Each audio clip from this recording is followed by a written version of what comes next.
Это произошло у нас дома. Тем вечером мы поклонялись Господу на акустических инструментах. Все просто пели от сердца, и поклонение было каким-то необычным, особенным и сладким. Пение продолжалось примерно 1 час, и вдруг я ощутил, как в комнате изменилась атмосфера. Мы и до этого ощущали сильное присутствие Господа, но что-то добавилось в атмосфере. Я закрыл глаза и очень удивился. Напротив меня на спинке стула сидели 2 большие птицы, от которых исходило сияние.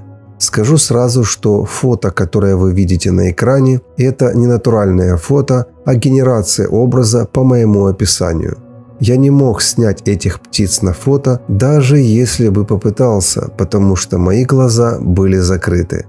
При этом я открывал и закрывал глаза несколько раз, чтобы убедиться, что мне это не померещилось. Действительно, к нашему собранию присоединились небесные птицы. По мере того, как мы продолжали поклоняться, птицы спокойно сидели и ничего не делали.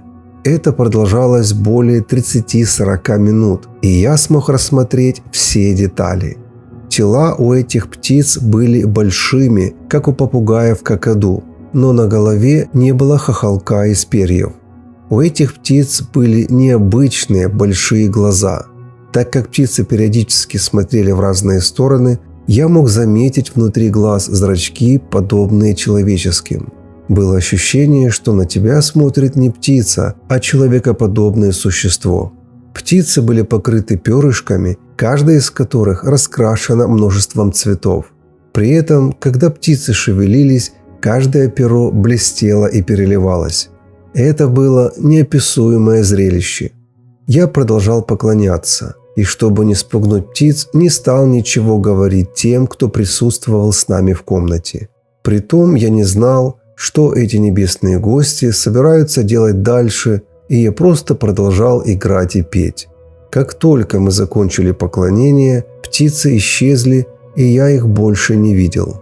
Этот случай запомнился мне очень хорошо, потому что я никогда ранее не слышал, чтобы небесные птицы посещали земные собрания. Я даже не спешил об этом рассказывать внешним, потому что знал, что сразу поднимется дух религии и последует обвинение типа «где об этом написано в Библии?», «это ложные чудеса», «это сатана» и тому подобное. Мне особо и нечего ответить на критику, ведь все, что я могу сказать, я просто почувствовал особенную атмосферу, закрыл глаза и увидел птиц в комнате. Я не думаю, что это видение, потому что я раньше видел видение, и это нечто другое.